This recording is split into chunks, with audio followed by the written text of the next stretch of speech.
Welcome back, friends. We are here with Mindset episode number 2 with the coach of coaches, Mary Warner. And for those of you who listened to our last podcast, it was about mindset, but it was Mary's story on mindset. And it was very relatable, at least for me. And so if you haven't listened to that, you might want to listen to that first, because today we're going to really dive into the application of how do you shift your mindset. What are some actionable items? And Mary's going to get to put on her full coaching hat, which I'm so excited about because this, in my opinion, is part of her gifting in this world. So, Mary, thank you for your time and just blessing us with you. Well, thank you. I do want to kick us off with a verse, if that's okay. And it's Romans 12:2. And it says, do not conform to the pattern of this world, but be transformed by the renewing of your mind. There's more to it, but I'm going to stop there. But be transformed by the renewing of your mind. And so, Mary, today we want to hear from you of how does a woman shift her mindset? Maybe we start with like, why does that matter? Why does that matter? Why does mindset matter? And then how do you do it? Well, why it matters is, mindset starts with your thoughts, and then also how you feel about your thoughts, what they mean to you. And then out of that flows your emotions. And because of whatever emotions you have, then you have your actions or reactions, most likely. And Mhm. then that generally doesn't end well in relationships or in work. It's usually not thought out. It's usually emotional and often not appropriate for what level of angst the situation should have caused, because your thoughts have already enlarged everything. And then Mhm. you generally go through a cycle of pretending things are fine, and then Mhm. start over. And so you're stuck, basically. You're stuck in a cycle that keeps you from Mhm. moving forward, that keeps you from deepening your relationships, that keeps you from getting better in your career. I mean, you're truly stuck. Mhm. What I heard you say is toxic or unhealthy mindset leads to unhealthy emotions and actions that keeps you stuck from being who you're created to be and living the life you're created to live. Exactly. You're just bypassing the whole thing, and you're just making a deeper and deeper and deeper rut. Yeah. And here's the thing about mindset that always gets me at least excited and just gives me so much hope. I decide that. That's in the verse you read. There were Yeah. two things that let you know that that's your responsibility. That's not Yeah. like That's God's going to good. pour this into your head. It's like, Mhm. not conform. That is you. You do Mhm. not conform. So what does that mean? I have to set up some limits. I have to decide which things are okay for me to be thinking about, which things are not, and then be Yep. renewed. If I've taken some things out and said they're not okay, then there must be something that I need to replace that with, because you can't just leave your head empty. It's not going to stay That's empty. right. So you have to not conform, and then you have to renew, and you have to choose what you're renewing with. That's so So good. I go got to ahead. point stuff out. I'm like, this is just so much wisdom. And I'm like, I need to make sure they heard this. The first thing I heard you say that I don't want anybody to gloss over is my mindset is my responsibility. Absolutely. Like you are responsible for your mindset, not your husband, not your kids, not your circumstances, not your bills, not your past, not your trauma, not your story, not your junk. Like you are responsible for your mindset. I know you didn't say it just in that way, but I just was like, man, I just think if more of us would take responsibility and own that, we would have such freedom and Right. we get our power back. And so often where we start is we don't even understand that we have control over our thinking. We think Right. our thinking is what controls us, and that once Right. there, we have to react to it. But we can learn to step back, to analyze our thinking, to change it, to decide, to assign our own meaning. One of the things I'm Yes. constantly saying is events are neutral. You assign meaning, but in the beginning, we're not aware that we're assigned meaning. We're just reacting Yep. based on our past, based on our circumstances. So, and one thing about the whole wisdom piece, one of the first things, and I don't know where I read it, but it's like, if you want, well, the Bible says if you want wisdom, ask for it. Yep. But more detail than that is, if you want to learn wisdom, spend some time in the first 3 or 4 chapters of Proverbs. So that Hmm. was one of the first things I did, was go to Proverbs and just keep reading them and try to soak up what are they, read different versions, because not all of them speak the same language. Yeah. You got to get a wide range to get all of what it's actually saying. And that's important, to begin to understand, like Nadine said, this is your responsibility. If you don't do it, nobody, it's not even Nobody will that do nobody will do it for you, nobody can do it for you. Just it. like Yeah. you can't do it for someone else. Yeah. That's also a big point. Like you can't do it for someone else. That's Right. their responsibility. Right. Um, Something else you said that I need to point out. You Mhm. said replacing your mindset. And I think that's a really big deal because it's like, you could have a mindset of sadness, for example, or fear. Let's call it a mindset of fear. And I think a lot of people are like, well, I want to stop being so afraid. I want to stop being so afraid. And instead of replacing it, they dwell on What they don't this, want. what they don't want. And And you that move toward actually what is you focus on. digging deeper, Hmm. Exactly. You right? move toward what you focus on. And so it just gets bigger. Yeah. It's like So keeping a it needs to be magnifying replaced with glass. something healthy. And I love the verse that says, perfect love casts out fear. So if I have a mindset of fear, then my focus is perfect love. My focus is God and his character and his Mhm. attributes and that's what I should dwell on. So anytime fear creeps up, instead of me going, I don't want to be afraid, I replace it. I Mhm. replace it with God and his character and his attributes and his goodness and his faithfulness. And that's an example. But I love that you said replace. Yes. Yes, and you get to choose what you're going to replace it with. And so that the love is the best foundation. And then you Mm, have to go after some skills, because you have ended up in a situation that doesn't work for you, yeah. because of your mindset, because of what you learned, because of whatever reasons are out there.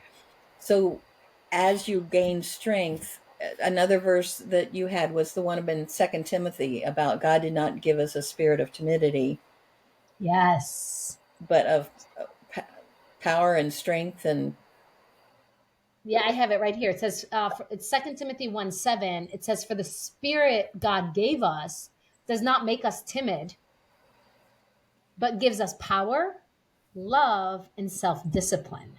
right, And there's different versions, so you'll get different words. right. But yeah, it's a good one to call out.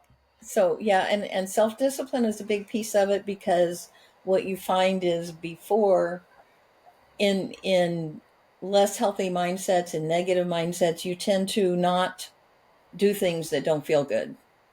You don't do things Mm-hmm. that cause more pain, because you're trying to avoid pain. But there isn't any way to get from here to there without stepping through some things that are somewhat painful.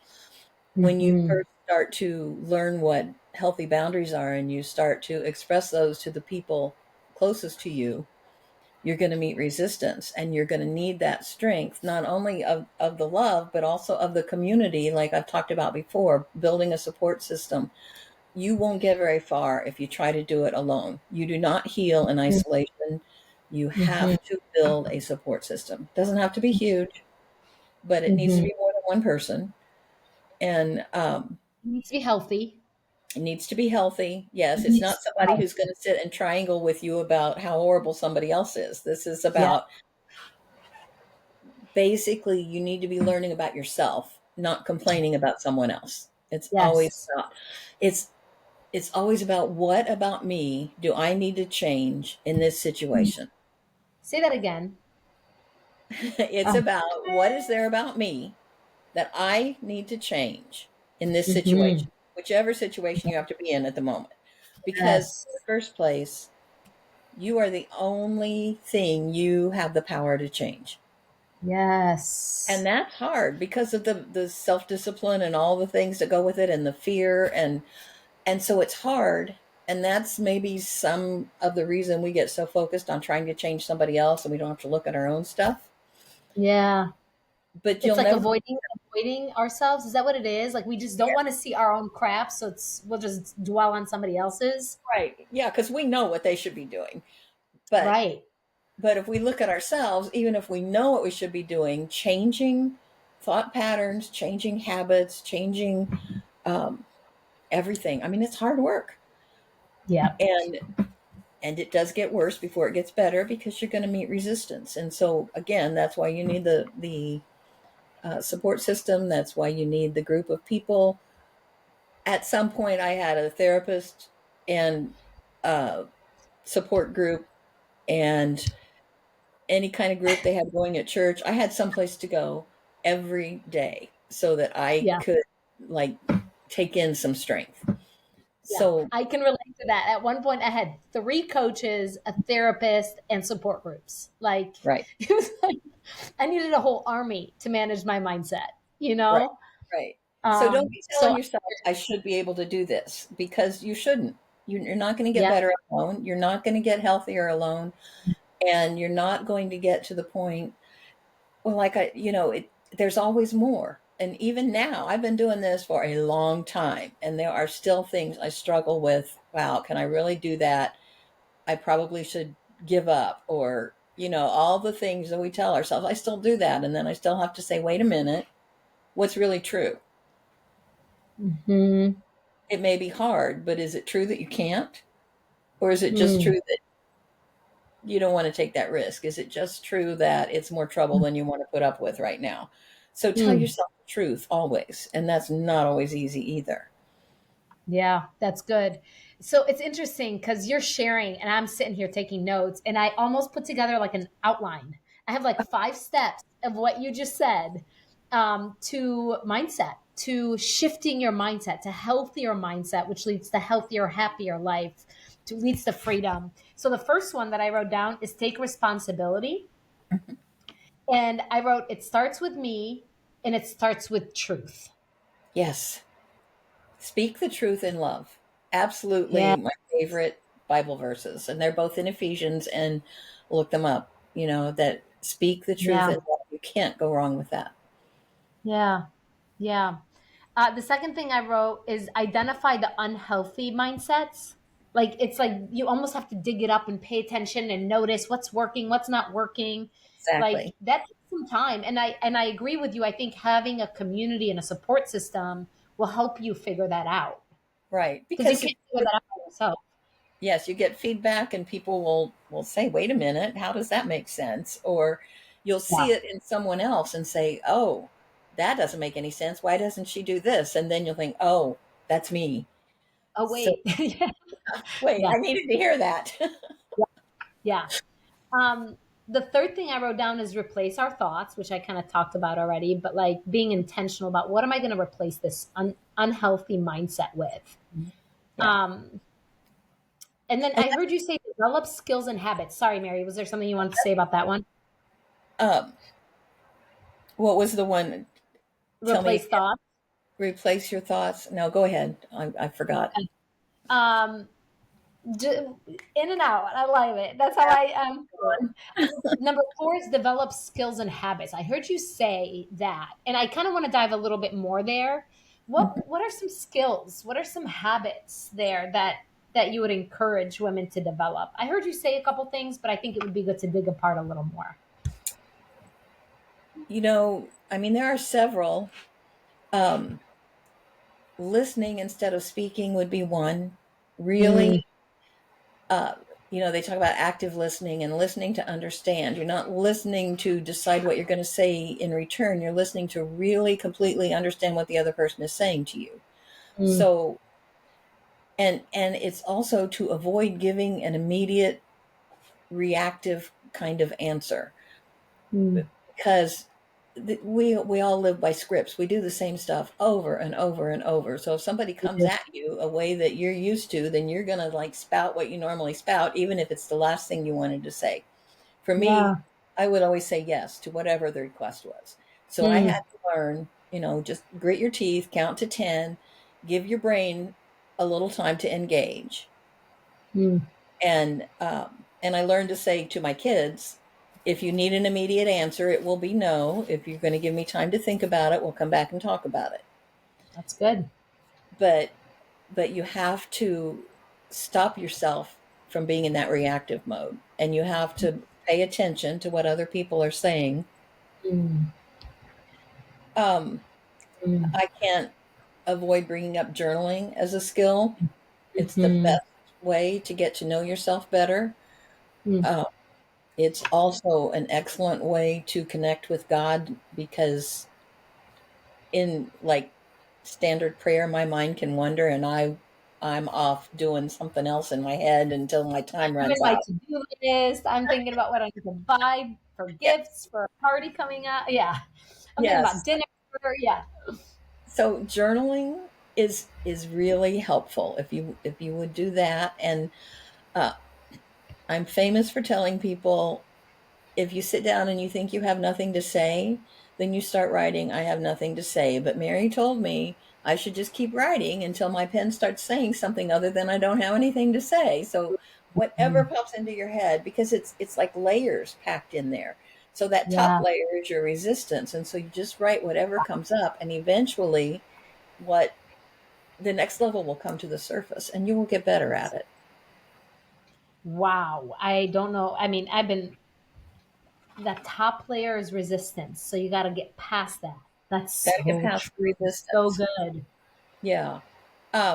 I have read more books on all these topics, and I mean, find the good books, get Yeah. references from who are the good authors, Yeah. listen to podcasts. But it's like, if you do this an hour a week, Mm, when you have a coaching meeting or a therapy meeting, if you do this an hour a week, then you've got all those other hours drenched in whatever is going on.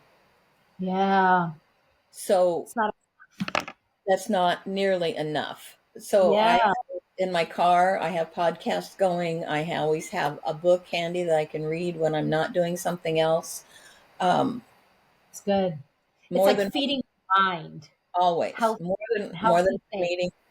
And then, the other people to talk to about it, people who are learning the same stuff. Because if you talk to Mhm, the other people who know you the way you were and want you to stay the way you were, mhm. then um, you'll just get pulled back. They'll tell you, "Well, that's crazy stuff." I can't tell you how many people told me, I don't know why you do that. Why you spend all those time reading those books? Why do you go to those meetings? Why are you always taking classes?"